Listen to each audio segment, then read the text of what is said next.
Good evening, everyone. Thank you for coming tonight, and it's my pleasure to introduce Joe Noero. He is a principal at Noero Architects and a tenured professor at the University of Cape Town in South Africa. An internationally recognized and award-winning architect, he has designed and built more than 200 buildings throughout Southern Africa, as well as the United States. Working across a variety of scales and building types, from individual houses to large-scale cultural and institutional buildings, from law courts to schools. His office, originally founded in 1984 in Johannesburg, he relocated to Cape Town in 2000 and also has an office in Port Elizabeth. Between 1999 and 2012, he worked with Heinrich Wolff. And in this practice, which he began in 1984, as I said, it's very interesting. The start and continued work is done through a careful grounding and sense of place, a dedication to working through conditions of what he calls the extraordinary and the extraordinary, specifically emphasizing, and this is a quote, "Great potential exists in transforming the everyday lives of our cities and people by making extraordinary works, whose origin lies in the everyday practices of people. The two are inextricably interwoven. The one cannot comfortably exist without the other." Among his many works, which I'm very excited to see tonight and hear him speak about, I particularly appreciate his project that he did for the 2012 Venice Biennale, Common Ground, Different Worlds. It was made up of actually two projects, but one in particular I think is quite incredible, which is a drawing that is over 9 meters long that he spent 6 months drawing by hand, which was a 1:100 plan of the historic shack settlement in Port Elizabeth, known as the Red Location District, the first settled black township of Port Elizabeth, as a protest against contemporary architecture's abandonment of the plan. These projects, that project among others, projects and built works have been published in journals, many of which you will know: Architectural Review, the RIBA Journal, Architecture Record, Harvard Design Review, Architectural Association Files, and so on. His work has been exhibited at the Maxi in Rome, at MoMA here in New York, in the exhibition called An Architecture of Social Engagement, exhibition Small Project, Big Change, curated by Andres Lepik. The Venice Biennale, as I've mentioned, Sao Paolo Biennale, Singapore Biennale, and so on, is included in the National Gallery of Art in Cape Town and the Art Institute of Chicago. His practice has won a number of architectural awards, particularly for the Red Location Museum. It won the Lubetkin Prize from the RIBA. It was also awarded the Best Building in the World in 2012 from ICON, as well as the Erskine Prize from the Nordic Association of Architects, and he's won also 12 merit awards for outstanding design, architecture project awards, the Gold Medal for Architecture in 2010, an Award of Excellence for the Soweto Career Center in 1994, all from the South African Institute of Architects. He's also an International Fellow of the RIBA, as well as a Fellow here of the AIA. Please join me in welcoming Joe to the stand. Thank you.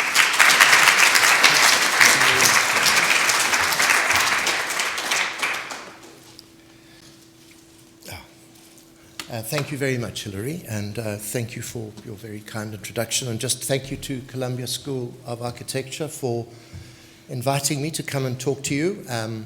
It's a long trip from Cape Town, but it's been worth it, and you live in a wonderful city, so I'm very pleased to be here. I thought that what I would talk to you about tonight is, the title of the talk is Architecture in a Noisy Democracy, and that really forms the second half of what I want to talk about. But I want to talk to you about two conditions, a before and after. The before being the work that I made in South Africa during the period from 1980 leading up to 1994, and then the work after that. And as you can probably guess, it was work done in two very different socio-political contexts, the one under the rule of apartheid, and the other after liberation in 1994 under the aegis of a constitutional democracy, which I must tell everyone who's sitting here tonight, don't believe the news you hear about South Africa. We're doing very well. Our constitutional democracy is thriving. Our only problem is that we have a corrupt president, but we're going to throw him out of power in December. We'll install a new one. We'll get rid of him quicker than you can get rid of Donald Trump, I can promise you. I run a very small, just to give you a bit of background to me. I was very interested to read Hilary's samples, some of her work and some of her writings, and like her, I run a small practice. We've probably at most about 4, 5, 6 people, most times 4 people. We only do certain work. We don't work for commercial clients. I can't work for people who see my work only in terms of profit. Maximizing my labor just for profit. If there's no architectural intention on the work, I'm not prepared to do it. We have a whole lot of quirks in our office. For example, we won't build any houses larger than 150 square meters, simply because we have a view in the office that we have a housing shortage in our country, and it's crazy when you have a housing shortage that you have people who live in 2,000 or 3,000 square meter houses, those huge big Mac mansions that you see around the world. So that's our prescription. We say we believe in maximum standards rather than minimum standards, and we work hard towards that. Just as a joke, we have all kinds of amazing responses from people who come to us to ask us to do private houses, and we describe to them this rule that we have, including one recently which was from someone who actually has employed us to do a small house, but he wanted a much bigger house. He asked us whether the 150 square meters included the garage, and I told him no, cars are like dogs, they sleep outside at night time. So South Africa is where you see it, and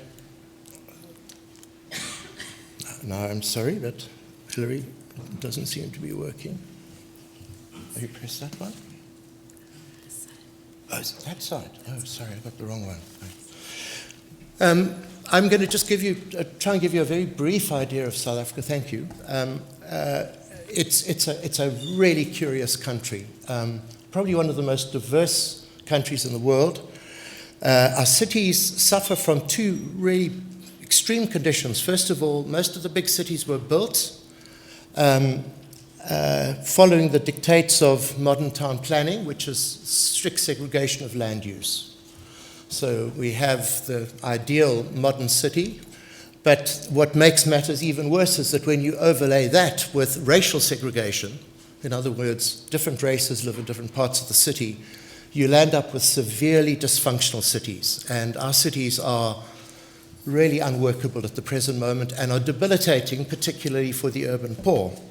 This is an image from the 1960s of Hillbrow, which at the time was the second most dense residential area in the world, after Hong Kong. This is from the apartheid days as well, the manner in which black people were housed in large dormitory towns on the outskirts of cities. They didn't have any rights to live in those houses. They were simply there as temporary sojourners, and the state controlled every aspect of their lives. These places still exist today. And what we find happening in our cities today, where you get this collapse or this collision between the formally planned settlement, which you can see on the left, and the informal, spontaneous, illegal settlement, which you see on the right. At the moment in our country, about 80% of all housing is built in this manner, this illegal, spontaneous manner, no services and no means of control whatsoever who builds what and where. We have an extraordinary history of wonderful vernacular building traditions that stretch back hundreds and hundreds and hundreds of years, and including, I'll just give you some examples here of Ndebele housing, which is in the so-called northern Transvaal. It's now just on the outskirts of Gauteng, with unbelievably rich spatial ideas, including this idea of a series of threshold spaces that you enter through. And depending upon your relationship with the family, you can only go so far. But the closer you are to the family, the further you can penetrate into those spaces. And the interiors of the spaces are just as beautifully made as the exterior. I'm very interested in representations of the city by African artists, and in what way do they tell us about another way of imagining the city, because I'm very aware of myself as a white South African, having been brought up in a Western tradition of architecture and aesthetics. and trying very hard to try and find new ways of how to unlock the potential that being in South Africa can mean. You'll notice that when I talk tonight, I don't talk about African architecture. I think that's a crazy idea. I talk about either South African or Cape Town architecture. And this, again, collision that you find all the way through our cities, elevated highways built in the tradition of the 1960s, sweeping around the outskirts of the city to help relieve congestion. And then this extraordinary space that's made and of how people occupy it, always illegally, for shelter, for markets and other things, and this kind of reading between these two very, very different ways of occupying the city. One of the things that I think is, for me, most interesting about where I live in South Africa is that in the African languages, in the Nguni languages in the part of the country that I live in, there is no word to describe the beautiful as a disinterested property, like Immanuel Kant and others, described. Something can only be beautiful if it's useful. And I always find that this fantastic airmail letter that was sent by a famous Zulu artist, Tito Zungu, to Ronald Lucock, whom some of you might know, actually makes a beautiful image of a modern aeroplane, but it's really there to tell you that this is an airmail letter, so it's done with purpose. And the extraordinary creative ability that young people have in our country. These are unschooled kids living in a shack settlement on the outskirts of Cape Town. They live in the flight path of the big aeroplanes that land and take off at Cape Town International Airport, and they make a scaled model, perfectly proportioned, of a jumbo jet with working parts that is made out of flattened oil cans and Coca-Cola cans and then painted up. What's interesting about it is the power of advertising, because the Pan Am references to the Peter Stuyvesant adverts that we have right throughout the country. One of the people whose work I've been aware of for a long, long time I'm interested in is Lena Bobardi in Italy, and in a way I kind of feel a sympathy with her because I have a history. I was born in South Africa, but my parents are first-generation South Africans, and they have a strong connection, or they had a strong connection to Europe. And that idea of living in Europe and living in Africa and South Africa and the tensions that it sets up. And this fantastic introduction to an exhibition that she organized in Brazil many, many years ago, where she talks about the beautiful and the ugly. And she talks about how can we redescribe the way in which we make something that is beautiful, but in ways that we can't imagine as Westerners, but which actually feeds into the imagination of people outside of that world.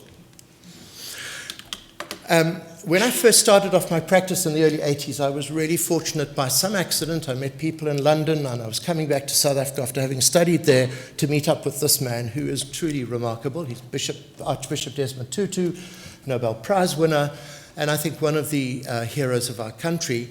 At that stage, he was the Archdeacon of the cathedral in Johannesburg, and he took a liking to me. I met him just to meet with him and talk to him, to tell him I was back in South Africa and I wanted to do work in a black community, and he appointed me as diocesan architect to the Anglican Church, which was a huge opportunity for me. And I'm not an Anglican, nor do I believe in church, or do I believe in any religion.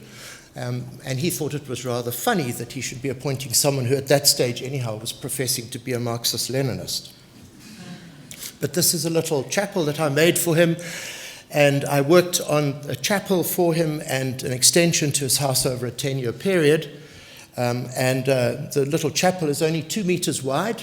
He used it for meditation, but what was interesting about it was that we made it with a concrete roof, because at that stage he was under threat of bombing. People were throwing hand grenades into his back garden, if you can believe it, and we wanted to make a safe place for him in his house.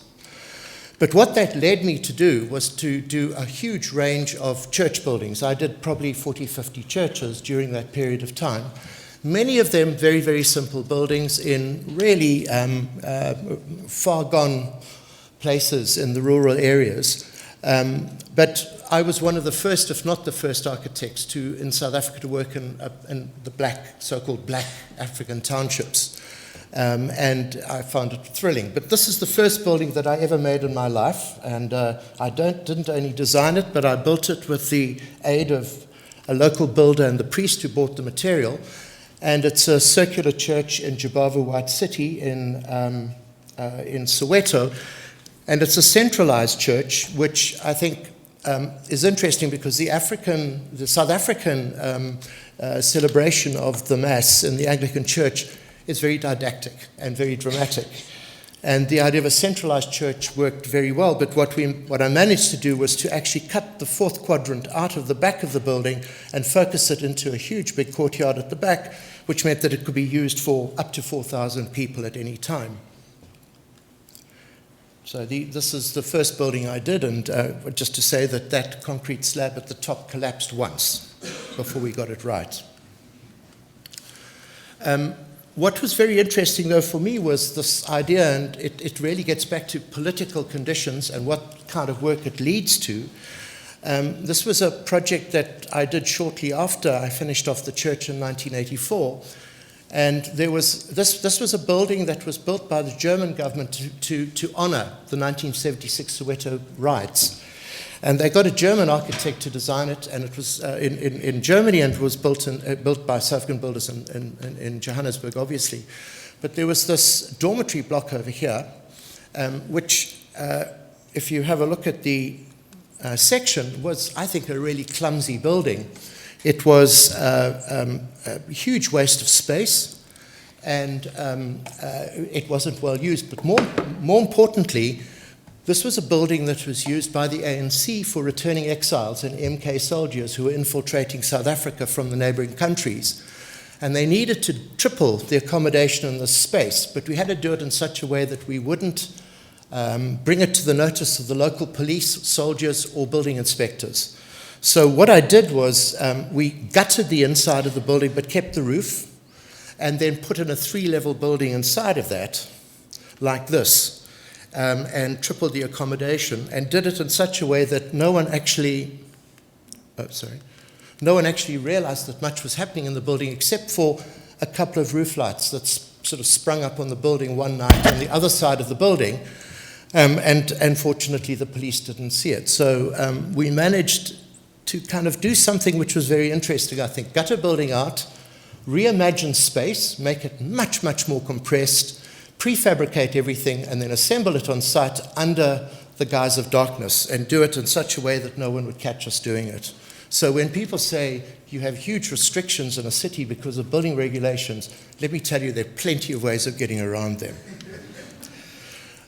This is the inside of the building, and I just think this is absolutely fantastic, and it was a series of chairs that I designed very quickly.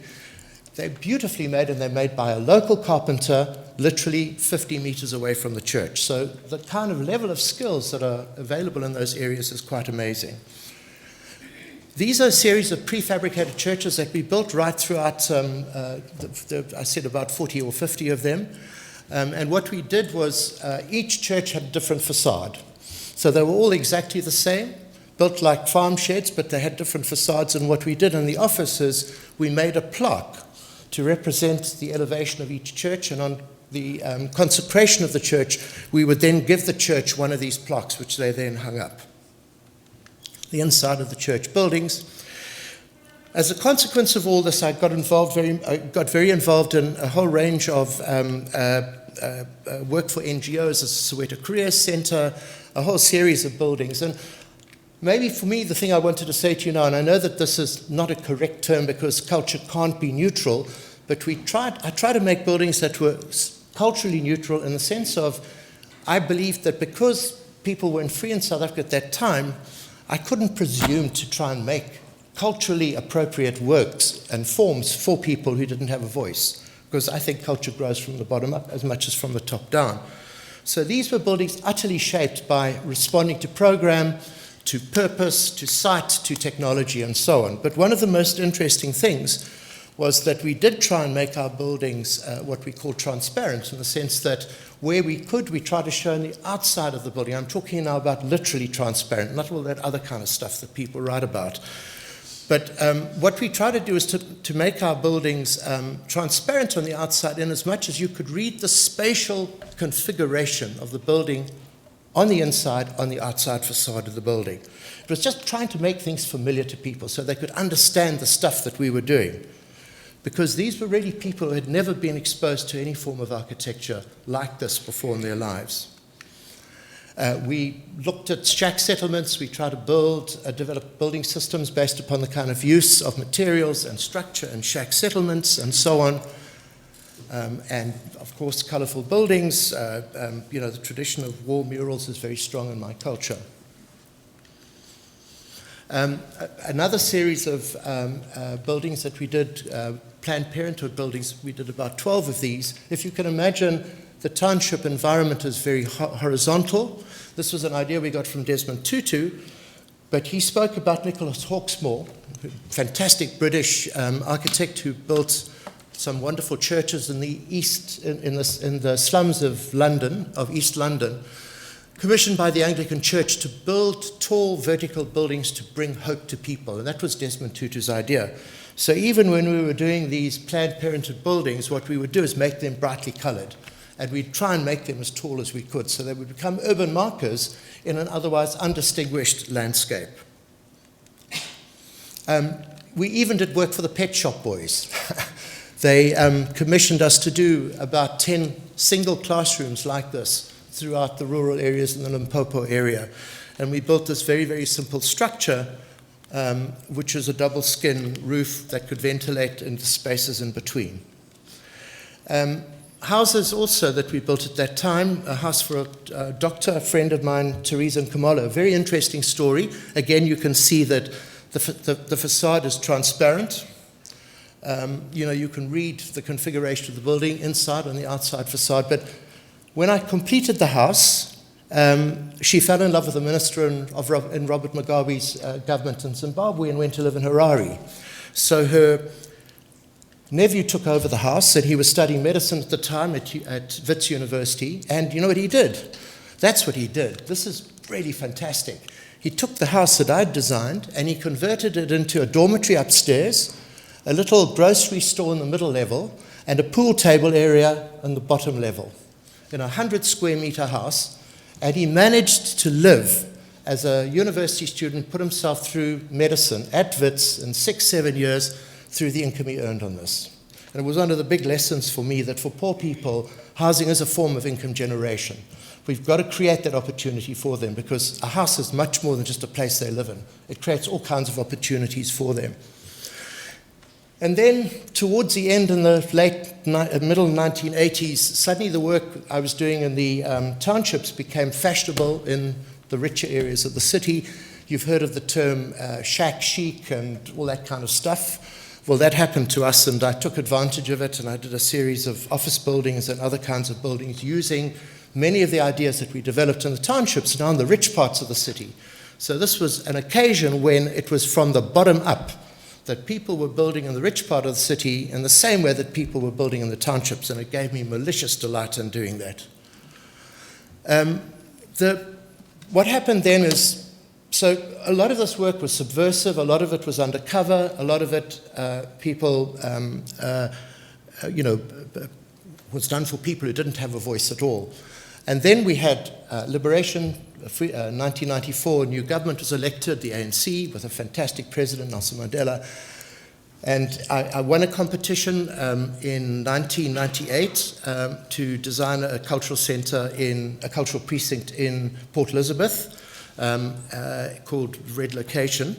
And it's a very interesting place in the sense it's this part over here. It's a very well established part of New Brighton, and it had been the home of a number of cultural and political figures, and the decision of the city government at that time, which I think is fantastic, was we got a problem with our cities. How do we transform our cities? What we do is we build important spaces in the poorest part of the city.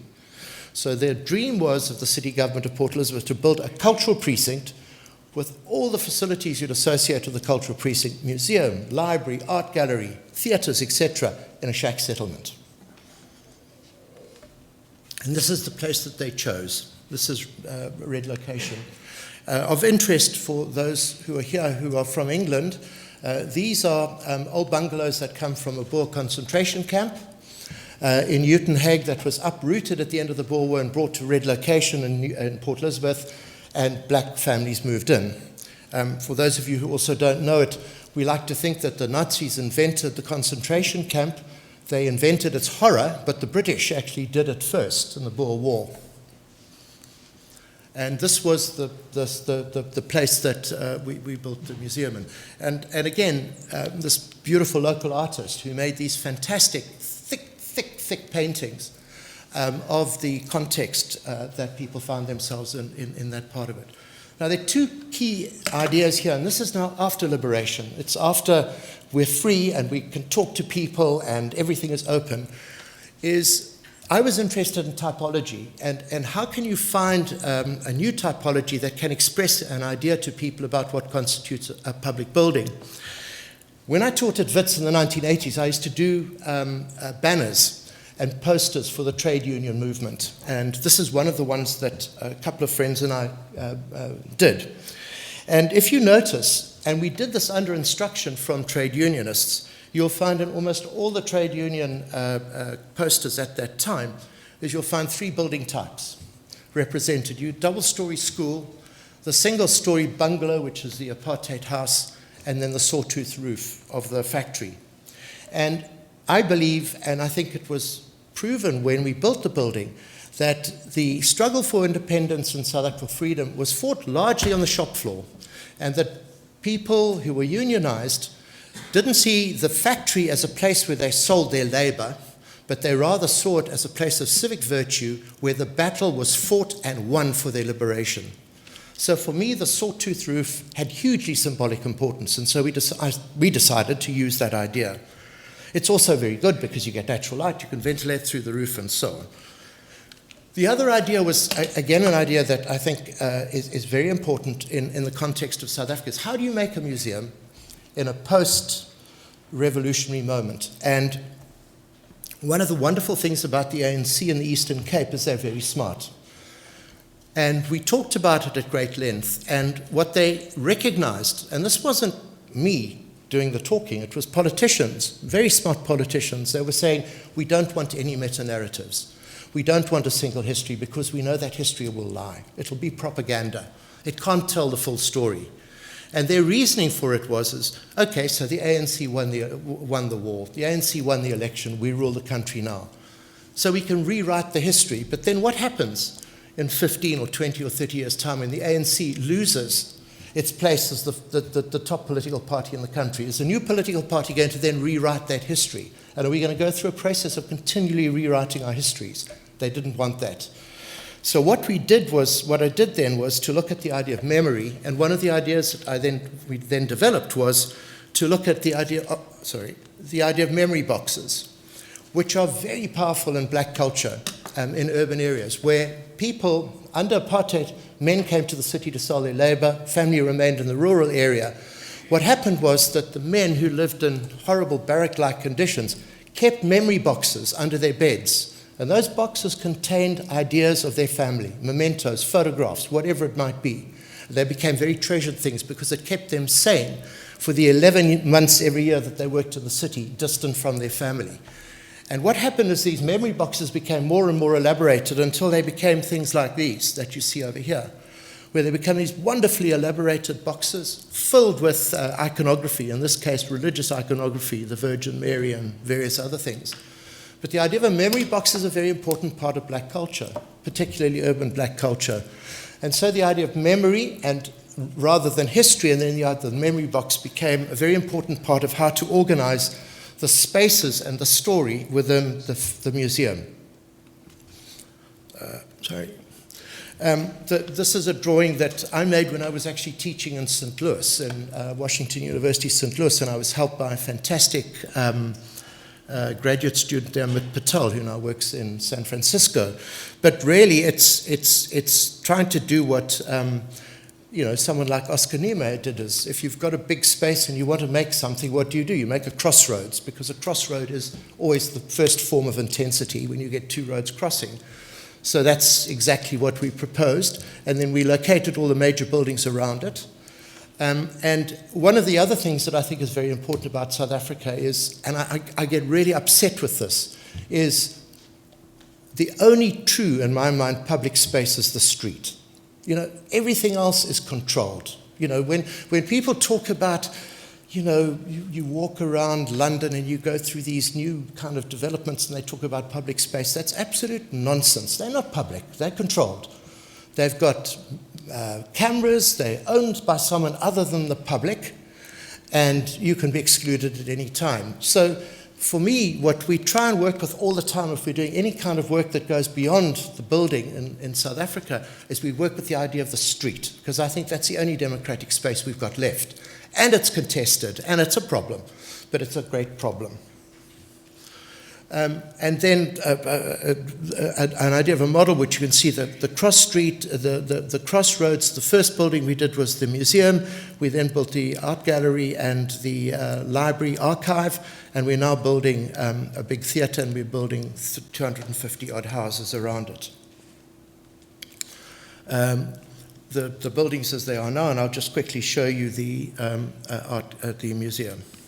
So the museum is structured around the idea of 12 memory boxes, huge pieces, 12 meters tall, 6 by 6, 6 meters by 6 meters, and each one contained within it a kind of idea that was built around the theme of struggle, whether it was women and struggle, children and struggle, whatever it might be, and they weren't marked, and in fact, you never knew what was contained in each one, and you made your way to them in an irregular pattern. You didn't have to follow any predetermined path. I had that idea of you come in, you've got an entrance, you move through, you have elation, joy, despair, and then you walk out, you have a latte, you buy a museum book, and then you go back to go into your next adventure. But in a sense, what we tried to do here was to create the memory box, which contained the idea of the memory, the theme built around the memory. And then what you could say that maybe outside the building was present time, but the most important space was the space in between the boxes, which for us was a space of reflection as you moved from one box to another. But it was also, there's a fantastic man called Andreas Haysen who wrote a piece about the twilight of memory, about that passing of something that has happened. It slips from memory, from the present into the past. It's a kind of twilight period. And so this space became a very, very important space for us in the museum. And the building itself, as you can see, this is a shack that, not a shack, one of the old buildings that we kept, and through a lot of hard work we managed to get it declared a national monument because of its historical importance. It's over 100 years old, and we've actually looked after it and preserved it, and it's made it a major part of some of the other work. And then the one facade of the building that faces onto the real public street is I think we did a good job of scaling it in such a way that although it's a big building, it brings the scale down to something that is more appropriate in terms of the housing that sits across the road. And then the space inside where the memory boxes are. And this space took a lot of time to get right because we really worked hard at trying to get the light right, so it's a heavy grey light. You walk in and you feel the weight of the light on you. So it's not a happy light. It's a weighty light. You can feel it. It's almost viscous. The next building that we did was the art gallery, and I think a very simple art gallery, but offers all sorts of other opportunities. The only art gallery in any black township in South Africa. And again, this idea of the street, the importance of the street, the edge of the street, and the idea that wherever you get the opportunity, you try and animate that edge. You try and create opportunities for people to meet and talk and sit. And we don't privilege the car, but we allow the car in. And what we do in a case like this is we take the same road surface all the way through. And we don't have the curb and tarmac and then some other kind of cobblestone. It's all one single surface. And let me tell you, no one's got killed there yet.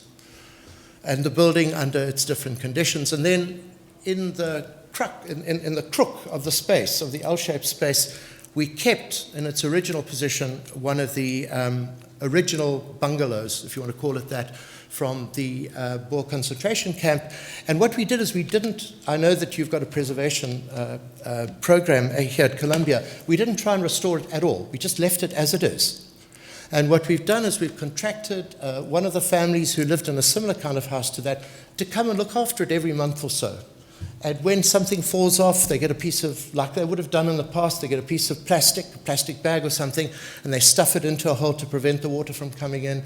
And then it sags a little bit, and it sags a little bit more, and they prop it up with an old piece of wood that they can find. And that's how it lives. And we don't know what it's going to be like in 20 years' time. It might have dissolved, I don't know. But we certainly didn't want to restore it, because I think that would have destroyed the power that it has as a space that people lived in. And we also photograph it every 3 months, so we've got this continual record of its condition. And then the interior of the art gallery, which is, art gallery, south light. None of these buildings are air conditioned, and always the idea of a connection between the building and the outside space, this big community window, so people walking past can look in and you can look out. The library, which is over here, and I think this is quite an interesting space in the sense that it's the first proper digital library that we've got in South Africa, not in a black area. But what for me was most interesting is that we built an archive here. There's a proper archive there and an archive reading room. And these archives are designed to accommodate the history of struggle in the Eastern Cape. So what you'll get, which I think is very nice, is scholars, academics and students and others, walking through a really righteous library space full of township kids, playing on television, playing on computers, and stuff like that, and on their way to this very serious space at the back. So this idea of transformation is possible, that people come, they brush shoulders with each other, and sometimes in ways that they wouldn't normally do or they wouldn't normally like, but they have to do it. And then the building itself, if you note, the materials are ubiquitous materials found in the area. For example, in this case over here, that is the same kind of boarding that people build their houses out of, that come from the plywood packing cases, that come from the motor car factories in Port Elizabeth, which people then take the packing cases and build houses from. This is a really powerful piece of work, and it went on the 2012 Venice Biennale, and it's a reworking of Picasso's Guernica. It's 9 meters long and it's 3.5 meters high. It's done by local women. They saw Guernica and they felt the power of Guernica, but in this case, they're not angry about the bombing of a town by Franco's forces in the 1930s. They're now angry about AIDS, because this is at the height of the AIDS epidemic in South Africa. And if you have a look, you could actually see that, at the bottom over here are a series of little tin plaques, tin pieces, and written on each one of them is the name of a woman, her date of birth, and her date of death from AIDS. And if you have a look, even some of the figures have been adjusted. They're clearly women over here, and so on. It's a very, very beautiful piece, and we put that on exhibition in Venice, and I did a drawing, a hand drawing map that Hilary spoke about, which was the same size as this tapestry. And my idea was to say that, in a way, like this is a narrative, it's telling you a story about something, a plan does exactly the same thing. And I'm really appalled and shocked that, we treat plans so appallingly when we draw them nowadays, because they're just simply drawn as diagrams, sterile diagrams that tell nothing other than the fact that there's a certain amount of stuff that's distributed, on a piece of paper. So I'm really keen on this idea of the plan being a very, very important part, and to always remember that it's a horizontal section through a building, so it has space attached to it, which no one seems to be dealing with today. And then the interior of the library, which is now filled with computers, but they're not in use because these buildings have been captured by the local people. They've closed the buildings down, but they're looking after them until some other political issues are dealt with. And then the reading room of the library, the archive reading room, which we really try to make into a special space, and very, very controlled light and very, very small windows, with most of the light coming in through the top. So it's a well-insulated space, and I think it'll be a special place for people to come in to escape the hubbub of township life and find a bit of peace and quiet. And then some housing that we've been involved in, and this is if I go back, sorry. This is part of the big plan that Hilary was talking about that went on exhibition. But if you have a look over here, this is the museum, the art gallery, and the library, and this is where we're building the housing. And what we did with the housing was two things. First of all, sorry, if I go back here, if you have a look at these subdivisions, these are what the government is building at the moment, 250 square meter sites with a 48 square meter house in the middle of it. We reduced the size to 90 square meters with a 48 square meter house on it as well, but double-storied. And that was simply done because we wanted everyone who lived there to have a house in the place, because I think they'll be valuable in the future. And the space that we captured in the middle is now put over to productive use. And each homeowner will have an allotment. But what I do a lot of, and I think it's important maybe for your students to think about, is a bare bones plan which really shows precisely what we're going to offer people, what will be built for them. But then imagining, and I mean, I'm not suggesting that this is what we want to have happen, but imagining the best case scenario, what it might turn out like in 20, 30, 40 years' time. And to be able to draw that just as an imaginary. And I find that hugely satisfying because, in a sense, you can contest some of your ideas by drawing it in a different kind of way, and then you actually find it doesn't really matter. Why do you get worried about whether someone does something to your building? Because it actually, in the long term, doesn't matter that much. And then, again, that idea of this is what we built. What we've also done is squeeze the road down to very, very tight space, one single material sidewalk and road, so that the road becomes like an outdoor living room. Bringing the house to the front, you can then build whatever you want in the backyard.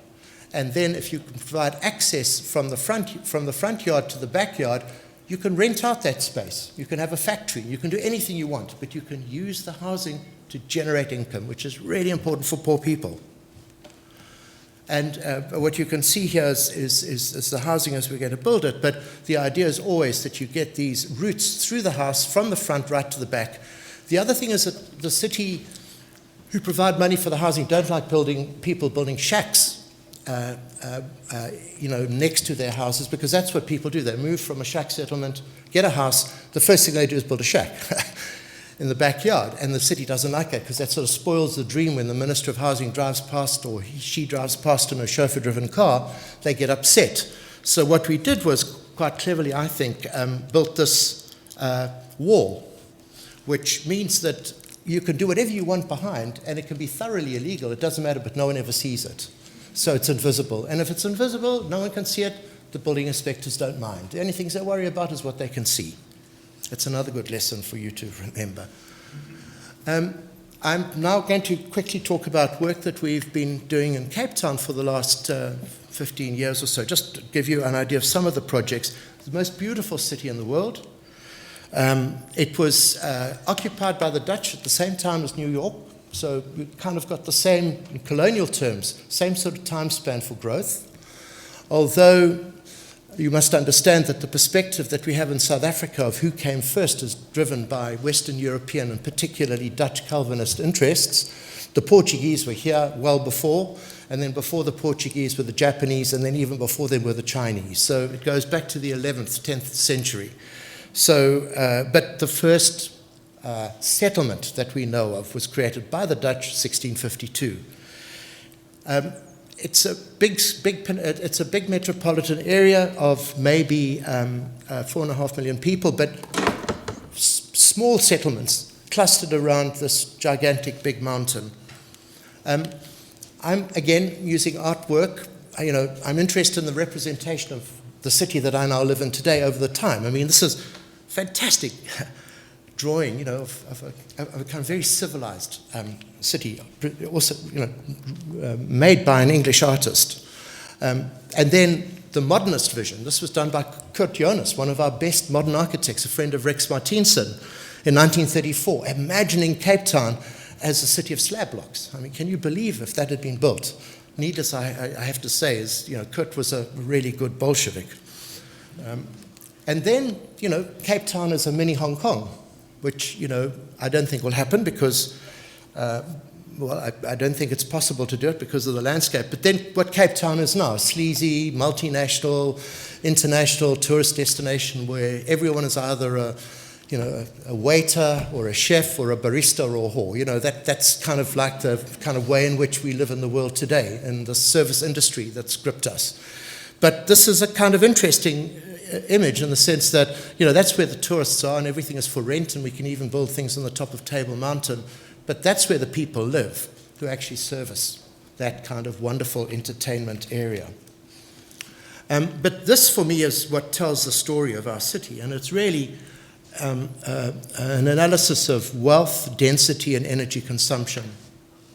And as you can see, the wealthiest people live at the lowest density, okay, and they use the greatest energy. And I'm sure that probably works in your country as well, but it's much more marked in our country because we have some of the highest levels of inequality in the world in South Africa. And so we got involved in a project. This is the place where the urban poor live in Cape Town, with Table Mountain in the background. I live in a place called Hart Bay, and my wife and I made a decision that we weren't going to live in a gated society, so we live in an area which is right adjacent to a shack settlement, and you have to actually drive through the shack settlement to get to our home, and we're quite happy with it because I think if I'm going to be a citizen of my city, I need to live in a place where I can feel and understand what people are doing and saying.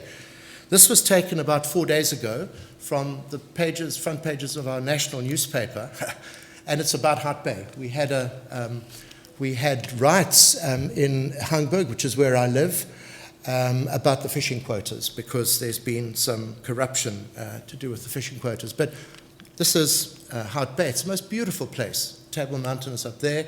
This is the social housing area, and we live in that part of it over there. And as you can see from the photographs, it's magical. I mean, the people who are not very rich, the poor people who live here, have got the power of the gaze. I mean, they can possess that landscape just because of the position that they enjoy in that landscape. This is the view that they have towards the city. It's quite magical. And this is how they live and how they build. But we were asked by the Maxi Museum in Rome, Pietro, who's the curator, and he got a whole bunch of architects together. He asked us to have a look at a range of ideas about housing. And what we did is we said, okay, we're going to look at how we can make Hamburg, the place that I've been talking about now, energy efficient, and how we can make it, in a sense, independent of the city grid. And what we proposed was the idea that when you build and bring services into shack settlements, you destroy most of those shacks. And the result of that is that 40% of the houses need to be rebuilt. And we said, well, that's no good because we don't have the money to do it. But we said that the best service and the cheapest service to get to any of these areas is electricity. And the reason for that is that it's all above ground, and it has only one point of connection to the ground. And we said, okay, building on that idea, let's imagine another way of how it is that we can actually bring resources, collect rainwater, generate energy, recycle, and so on, using this principle of one point of connection to the ground. And what we developed was this idea of the energy tree. It's like a machine. It's shaped like a tree, but it's actually a machine, because what it does do is it captures rainwater on the canopy. You can grow things up there. The water is brought through. It can then be filtered. What you also do is we've got methane gas generated a little bit off the site and positioned further away, but it can be brought back here in very simple, flexible pipes. So you've got a water point, you've got a food point, and you've also got a power point, all happening at this one point. So it also becomes a social point of contact. And then if you parlay that into a much bigger structure, it really is like growing trees. You get, instead of deciduous trees, you now get 12-month-a-year trees. You get fantastic shade. But you can actually see how you can actually insert these trees into that space, and it can do all kinds of things. So what we then did is said, okay, let's take an aerial view of the area, And we called in a friend of ours who's a landscape architect to ask him to imagine how he would plant trees in the area. And he did that, and then what we did is we took those tree positions and we simply put our energy trees in position where the trees would have gone. So instead of planting trees, we're going to make trees, and we're going to put the trees on the site, and they can do all kinds of jobs. And we've been commissioned by the city. This is not real. It's you probably see that it's a render, but we're doing 2 experimental trees now in a peri-urban area in Cape Town, and we're going to test it out over a 3-year period and see whether they can in fact work. How are we doing? All right? You give me a yell when I've talked, because I'm... The other thing that I think is interesting about Cape Town is this idea of, formal settlements and then the way in which informal settlements bang up against them. And we were invited by the Herr Hassan Foundation or Society in Berlin to take part in an urban exchange program with the LEC a couple of years ago, and we decided to take a look at the problem of housing in these kinds of areas. If you look at the area that we chose, this is the beginning of 2012, 4 months later and 18 months later. That's how quick the development happens. It almost happens, you can't believe it. So what we did is we developed the idea of a table house, and you can see over there a reference to Adam's House in Paradise, but it's a very basic archetypal structure, which, because people don't have the technical knowledge to be able to build double-storied houses on the site, and because density is increasing all the time, we need to release green space. We said, let's build the minimum structure that we can build, that you can put over a shack, and then you can take the shack, put it on top, and build a formal house below. So this was the strategy. With 4 columns, precast concrete slab, you move your shack on the top, and then you build a permanent house underneath. You can now go up 4 stories in this way. And it looks easy, but it was actually very difficult because we had to do it also cheaply, and it had to be able to be built very simply. And then we developed 2 scenarios. The first one was individual houses growing up vertically, which means that over time, you can probably release enough land to start creating proper green space, which you can use for cultivation. And then the other option was to build grouped social housing, where you actually share common walls with people. The first one that we built it in 2 days of construction, but it took 7 days because we had to allow the concrete to set, and it cost the equivalent of just over $500. Yeah, that's right. And it was built by this team of men over here who run a social business in the area called Hands of Honor, and this is the lucky recipient. And then that's what she did. Within a week, bang, it was on the top. But you know what they did, which really upset us, is they used the bottom to park their car. It's extraordinary. They made a garage out of it. So that was really upsetting, but we couldn't do anything about it because that's what they chose to do. But we're now building a whole lot more of these table houses, and as I said before, they can go up to 3-4 stories, so we're testing that as well. But I just thought I'd give you this idea. This is, the kind of range of housing costs that you have to face in South Africa. Right, it should be $500, but that's what a little table house costs. A shack costs $280. RDP house costs $11,200, and then those kind of houses that we get in the rich areas of our city, $375,000. So you could build, 375 table houses for a mean little apartment on the Atlantic. I know what I would do. And then a series of these tiny little houses I was telling you about that we've done, which are all small houses, less than 150 square meters, usually for friends and others. But we do a lot of them all the time, and we use them to experiment with ideas. Including now we're building a whole lot of vaults, but we're not doing that parabolic vault that everyone else is doing, I promise you. And a very interesting house that we built recently, which is for a guy who's got one of the world's best collections of Coca-Cola memorabilia. And it was built on an existing house. There was an existing house over here, and we had to add another floor onto it. And the big floor upstairs with the beginnings of a Coca-Cola museum. So we might sound serious and we might sound like we're real serious committed Marxist-Leninists, but we do have fun and we've got really cool friends. And this is, again, a tiny house, but again, this is an expensive house. I mean, we don't have a problem with doing expensive houses. This cost a huge amount of money to build. I don't have a problem with that, but it's still 150 square meters. And this is an interesting house because it's cast in concrete. It's cast in white concrete, which I think if you had to try and do it in America would be probably very difficult. You can do it in South Africa where labor is very cheap. And we have a big sliding roof at the back, so those big fins that stick out at the back are there to support the sliding roof that slides out towards the back when the weather is good. And all cast in place white concrete, which I think is something that you wouldn't normally find anywhere else in the world, but you can do it in South Africa. And a series of schools, I'm going to go through these quickly, but a series of projects that we do all the time, which again are small projects where we do small insertions in buildings. The reason why I showed you this was, how do you make a space that is designed for no purpose? And that's really difficult because I've always believed that architecture is brought into being in order to satisfy purpose, and it's in the satisfaction of purpose that lies its ethical dimension.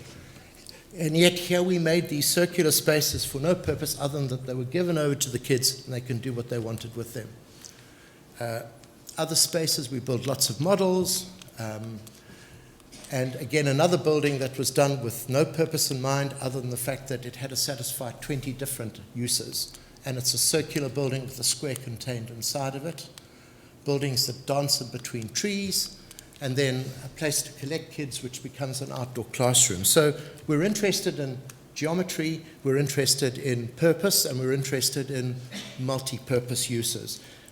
I'm a great supporter of some of the works of, some of the ideas of Aldo Rossi, particularly his idea that those buildings that show the greatest potential for adaptability over time are those that are marked by the most extreme geometric precision.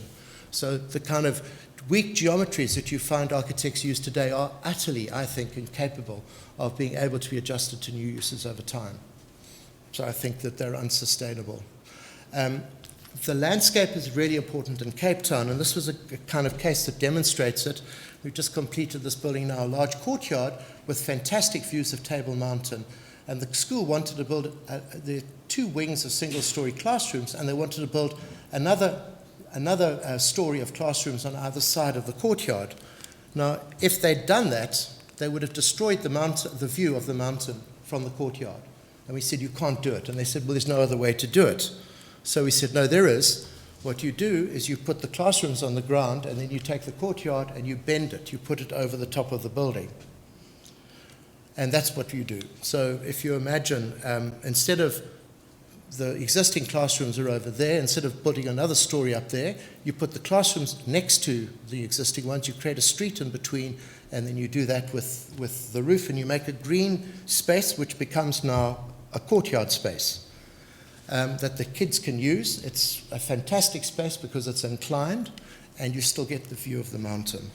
So, you know, you can do something sexy, but it can actually lie in nice, hard-headed, rational thought with a good outcome. And the classrooms. Very quickly, a project that we just completed now, but it's a museum for fossils outside Cape Town. I'm trying to give you a range of work that we're doing. We're doing work now for a whole range of, this is for the government, we do work for the government, we do work for private individuals, for all sorts. But it's quite interesting in the sense that, I'm not going to talk about this because I'm worried about time. But I want to just quickly go through the building to tell you that for me this is probably one of the best things we've ever done in the sense that it's the ideal museum. Because you enter at the top, because it's on a steeply sloping site and you can cut it in because this is old mine sand. You enter at the top and you circulate around, you drop down into the big exhibition space, then you drop down into the basement, you exit at the bottom and you go towards the dig site. So you never retrace your steps, which I think is a real improvement for us. And then, you know, even though we live in South Africa, we have a look at Baroque architecture and we try and figure out how you go around a corner in a building rather than make it a sharp corner. And then this building which sits in that landscape in that way. fantastic artists, local artists who worked on the building. And this, for me, is one of the nicest pieces. This is a work done by a local artist, which is to make a life-size, full-scale replica of the Civithia, which was in this place 5 million years ago, but out of old pieces of wood. And it's not lifelike at all, but yet it really tells you what the animal was like. It's, I think, quite beautiful. So we have unbelievable talent and artistry in these areas. And then the building in its landscape, which gives you a sense of how it fits. And then the actual dig site itself, we're building a new cover for it, but these are 5 million-year-old fossils, probably one of the 4 greatest fossil finds in the world. It's a National Heritage Site. It'll be a World Heritage Site soon. I'm getting near the end. One of the things that I'm most interested about is a project that is going to be built next year, and that is in the middle of Johannesburg. We're building an apartment building that is the first apartment building to be built in downtown Johannesburg in the last 40 years. And that's because things are starting to take shape in Johannesburg, and although people are rehabilitating old buildings, no one is building new buildings, and this is a new one. It's a 12-story building. It's a complicated building to do because we have all sorts of height limits and sight lines and stuff that we have to contend with.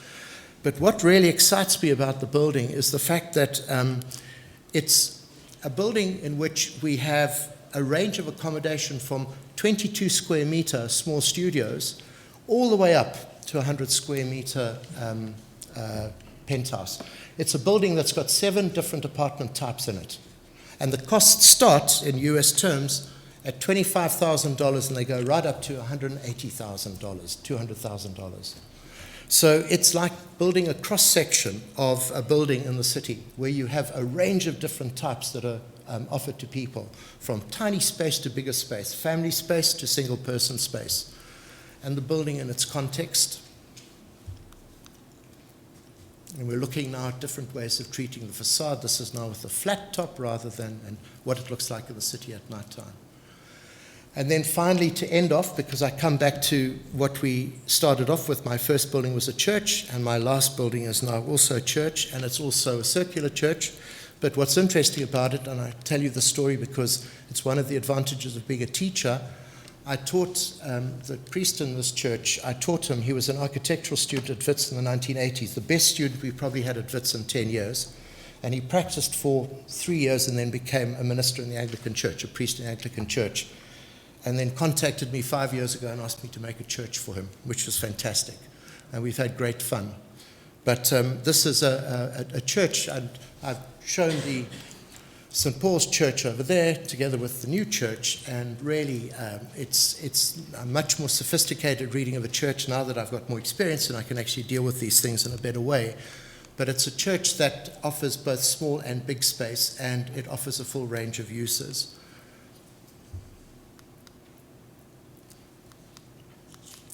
So it's the full circle. What I want to say to you is that my lesson, and these are the few of the things I wanted to talk about. I don't think I have much time to talk about it. I don't think revolution has anything to do with good architecture. We had a revolution in my country. The architecture that we do after the revolution is probably a little bit worse than it was before. Nothing's really improved. We had the most fantastic opportunity in South Africa to redescribe building types, come up with new ways of thinking about how to make space, new ways of transforming the city. Nothing happened. So what is the role of the architect? And my sense is that we've got no role. We're not politicians. We can't change things in society, and we can't even change it through the work we do. If we're lucky, we might be able to change it a little bit. But most times we don't change it at all. But what we've got to do is we've got to make good architecture. And for me, the thing that we don't do enough of is we don't do enough of making good architecture. We just don't do it well enough. And what we have to do is get back to that thing that we can do best, which is to make architecture and make good architecture. I think then we might start to have some kind of impact. Thank you.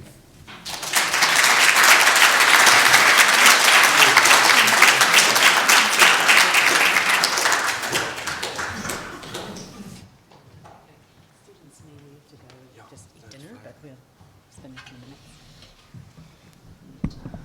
Great. Okay. Just give everybody a minute to I think this is on. Can you hear me? Great, well, thank you so much. It's a fantastic talk. And probably people will be eager to ask you some questions. I'm happy.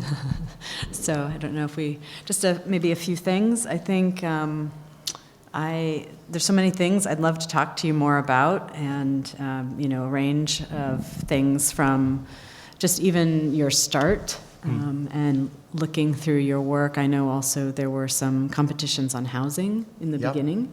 So, it seems to me that while you present the work that you did with Desmond Tutu and the Anglican Church, I think there's also, it seems to me, also because I'm teaching housing this semester, so everyone knows that I'm very interested in that and return to that often, but that it's also been a part of your work from the beginning and your thinking, and I think that certainly frames your attitudes about the world, about architecture, and that, maybe it's also no coincidence then you talk a lot about this idea of what is public space, the street, how important that is.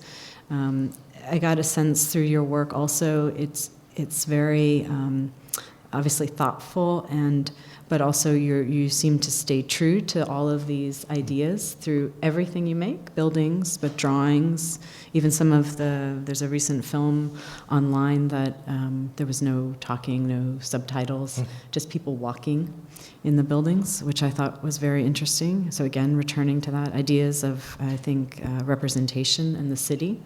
And I really appreciate your comments about that.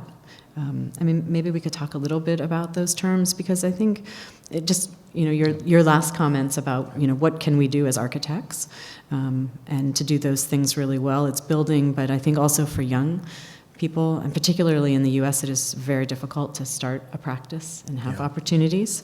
And one of those things we can do really well is represent things and draw.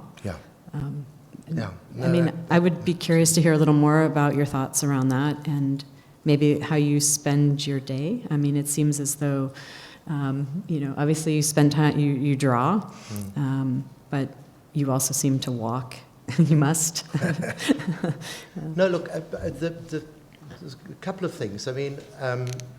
I taught at Wits University with Pancho Guedes, that I think anyone who's interested in the art of Africa and architecture of Africa should look at. But it comes out of a tradition that I think is an unusual one, and that is that I make drawings because so many times I get disappointed by what gets built. And so I make a drawing sometimes just to remind myself how nice the idea was. Because in fact, the drawing is the perfect representation of the idea. When you make that drawing and you put a lot of effort into it and you get it just right, it doesn't matter what happens, you've got that idea. And I think that's very important. The other thing that I also do a lot of is that I redraw and redraw. Sometimes 20 years after I've made a building, I redraw it and just change it with the knowledge that I now have, and change it so that it becomes perfect. And I think that's part of research. It's part of what we're supposed to do, but we never talk about it. One of the things that we do also in the office, you saw those wooden models that we've made. We make tons of them. We've got a whole bloody warehouse full of them. But what we do with those models is most times those models are made after we've done the building. You know that. And what we do is we build the building, and then we build the model of what we've built. And we build it to understand even more clearly what it is that we've done. And one of the things that I love about building wooden models is that when you build a wooden model, you can't put any detail in it. So what you have to do is you have to strategically think about how to represent this thing that you've made in a very, very simple way, which for me is what we look for all the time, because I hate this idea of God is in the details. The detail is everything. It just seems to me today that what people do is they do a diagram and they slap every kind of new material and stuff into the book. Oh, okay, it's all right. I wave my hands a lot, so they slap all kinds of things onto the building, and suddenly you've got hey presto architecture. And I was taught in England in the late 70s. I spent some time at the AA as well, and one of the lessons I got was from Alison Smithson, who spoke beautifully about the idea of, no, don't worry, it'll dry out in no time at all, thank you. It's not wine. It would be nice if it was, but still. But was, you know, a proper detail, if you can imagine it, would be something that maybe in 1,000 years' time, after 1,000 years after the building was built, an archaeologist excavating the site where the building was might find one detail of the building, and that one detail could tell that person the whole architecture of the building. Can you imagine that? Now, what will we pick up today? We'll pick up an aluminium cover strip, okay, which would be the architecture of our buildings. So what she was really saying is that the architecture, the detail, is the architecture. It's a fundamental part of it, and it represents the total idea of the building. So when we build our wooden models after we've built the building, we rethink how we're going to build the model and how we're going to represent the bits and pieces of the building in a much more simplified way. And that actually helps us understand how we can do it even better next time. So it's all for ourselves. I mean, it's a very selfish pursuit. It costs money, but, you know, again, another anecdote, but an essay that I read recently. There's a very good practice in Germany now called Saarbrücken. You probably know them. And both people went to the AA, and when they graduated, Matthias Saarbrück went to work for OMA, and his wife, Laura Hutton, went to work for the Smithsons. Yeah. And she talks about it, that they worked for 2 years in these separate practices, and then they got together and they were talking about, you know, that in the 2 years, her husband worked 18 hours a day, 7 days a week, doing millions and millions of models and this, that, and the other. She worked 8 till 5. They had lunch, no work on weekends. She achieved more working for the Smithsons during that period than her husband did. So you can actually do great work. You don't have to kill yourself. You can have a social life. You can have a family. You can have children. You can do wonderful things, and it's not a problem. So what am I trying to say? I'm trying to say it's not that difficult. It's just you've got to try your best, and it's not measured in terms of how much sleep you don't have. It's measured in terms of how much thought you put into it. And thought is difficult. If you get that right, you can work 8 hours a day and make really nice work. That's great. That's good advice. Okay. Yeah, I mean, I'm just talking, you know. Any questions? Yeah. Is there anyone from Africa here? No. Oh, lekker. Good. Where from? Oh, yes. How's that? Cape Town students. Yes. Good.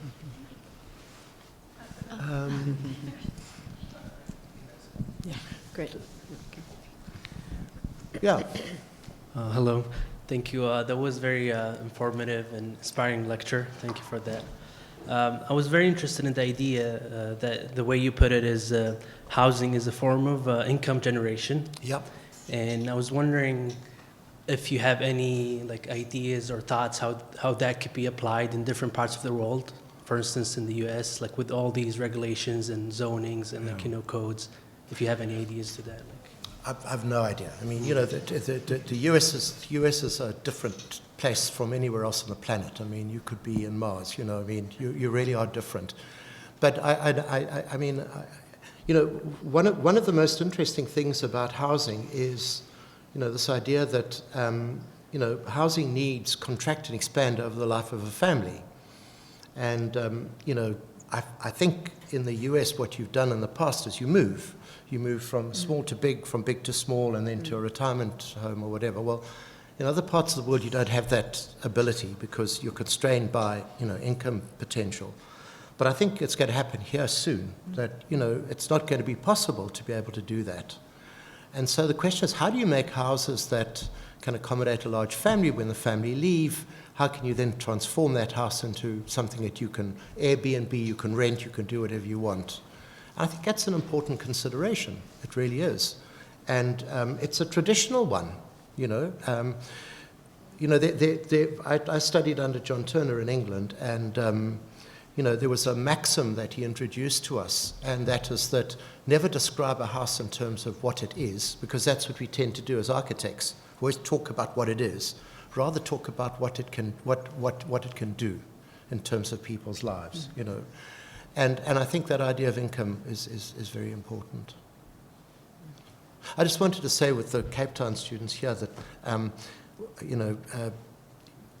Hilary spoke about me, being a tenured professor and, running a practice, but I had a name at UCT, which was, my surname is Noero, but I was called Professor Nowhere because of my absence from the school whilst I was doing site supervision and dealing with architectural matters. It's a very difficult job to both teach and practice at the same time, as I'm sure your teachers understand. Yes.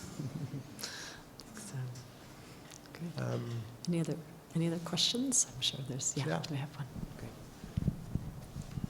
Thank you very much. I was intrigued by your tree. Is there a possibility that the tree might be solar powered and not get totally off the grid per se? It could be. I mean, what we're looking at the moment is using it for cultivation on the top.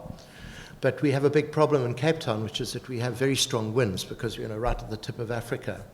And if you're in an exposed part of the city, which is where the urban poor are, I don't think we can support plant life on the top of the tree. It gets stripped in no time at all. So we're looking at other uses for it, and it could possibly be that. But that idea of, the energy tree is, I don't think it's something that's entirely original. I think lots of people have tried it. But I think it's such an important idea that, you can have all the benefits of a tree. It can even breathe because you grow things on the top of it. But at the same time, it can do all these other things, which I think is quite... But we'll take note of it, and when I go back, we'll have a look at it. Thank you. Yeah. Any other questions? Maybe I could talk to you about that housing that we do. I mean, Yeah, that sounds good. Sure. In South Africa, as part of restitution, as part of making good our history of racial exploitation, our government has a housing policy which is dictated by our new constitution, which is that everyone shall have the right to decent shelter. So the government has embarked upon a housing program which is to build every family who can't afford a house in South Africa. Now, you can imagine that's a hell of a task. And they've built 3.5 million houses in the last 20 years, which is a huge number of houses. I don't think the US builds that amount. But these are houses that are given to people for nothing. You qualify, you get the house, and you go.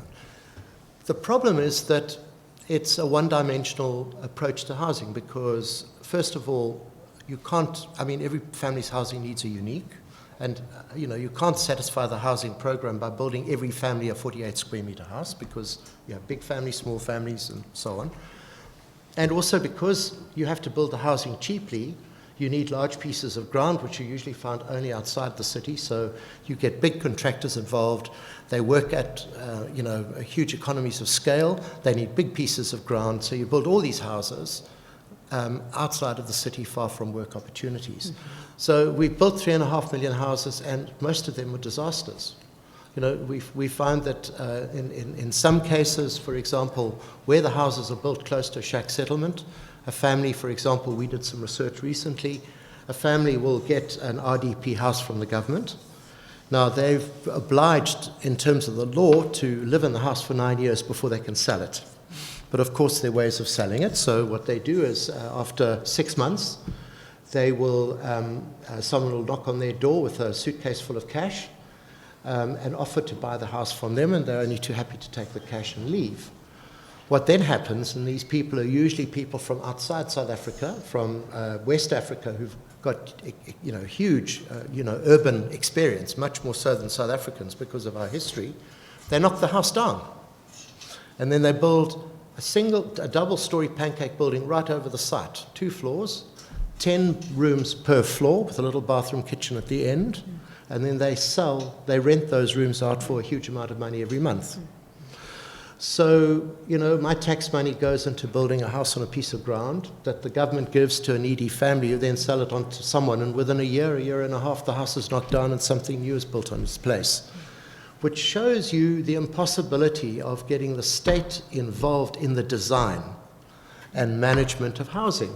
I'm not saying that I'm advocating a free enterprise approach where, everyone's left to their own devices. The state's job is there to make sure there's justice and to ensure that there's equality, redistribution of resources and everything. State must get out of trying to provide houses because it's a disaster when they do it.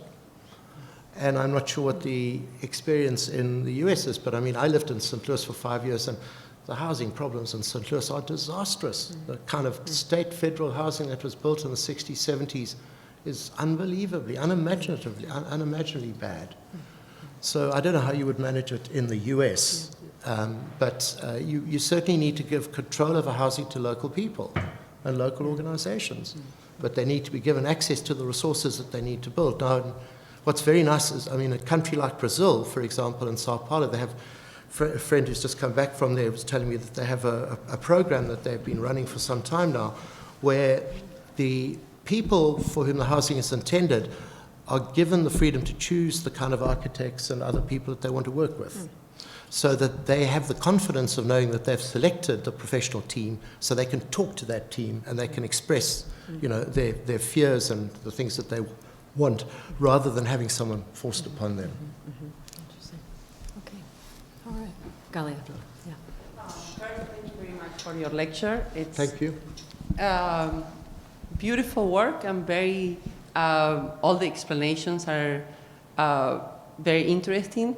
I wanted to ask you about your final statement that an architect should now concentrate on doing the best architecture they can possibly do. Yeah. And I think that in the many aspects of life, I'm coming to the realization that there cannot be one mandate for anyone. So that I think that one of the ways in which I see your work as an educator, an architect, politician, one of the things that we may do as architects together is to take different tracks. Some of us can do the best architecture we can do, some of us can do the best writing that they can do, and some of them can be politicians, because I do think that there would be a really good result from some of us actually not leaving all the political work to lawyers, which is the majority.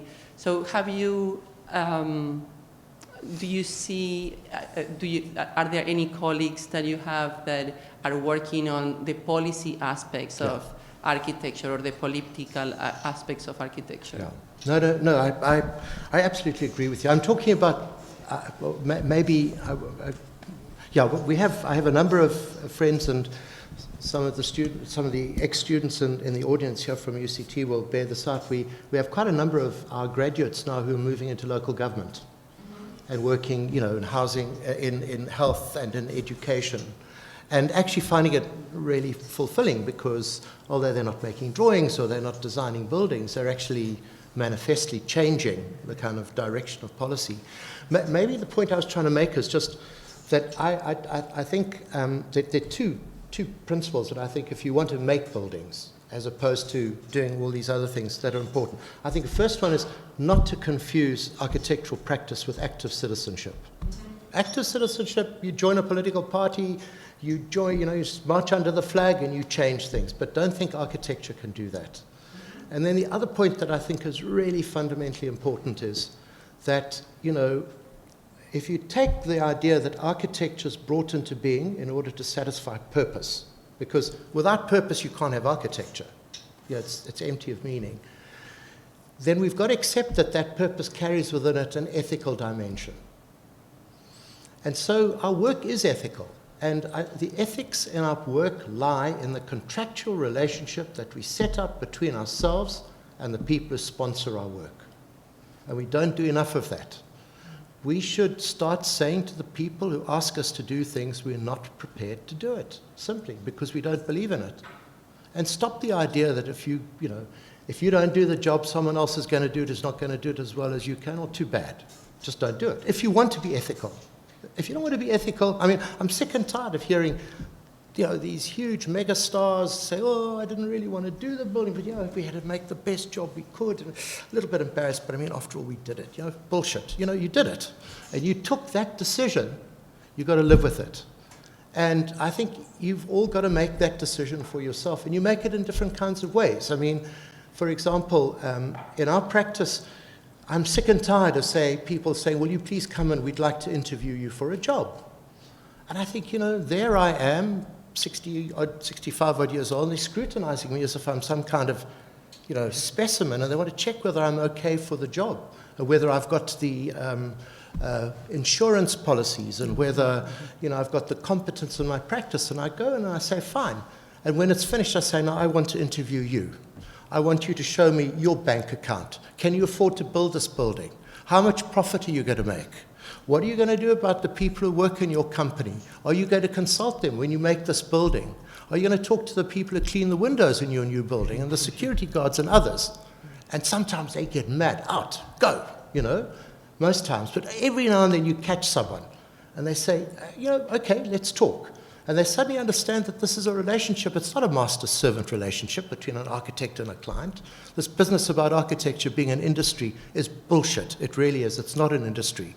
It's a noble profession, okay? It's a discipline, and we've got to recover it. And if we don't, we're finished, because there are going to be plenty of other people who can do it, probably better than we can in the marketplace in terms of efficiency, speed of delivery, and this, that, and the other. So we've got to put up a fight, and I think it's got to start sometime, and it should be up to you guys to do it. Do you agree? Does that make sense?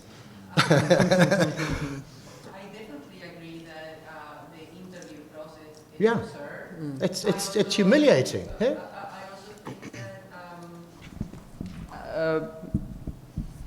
that the interview process, it's validated by all of us, just accepting it. Now, do I do interviews? Of course I do. But I think your basic point is, should architects assert more of the power they have? And I would say, of course, and there's a multiplicity of tasks that we do.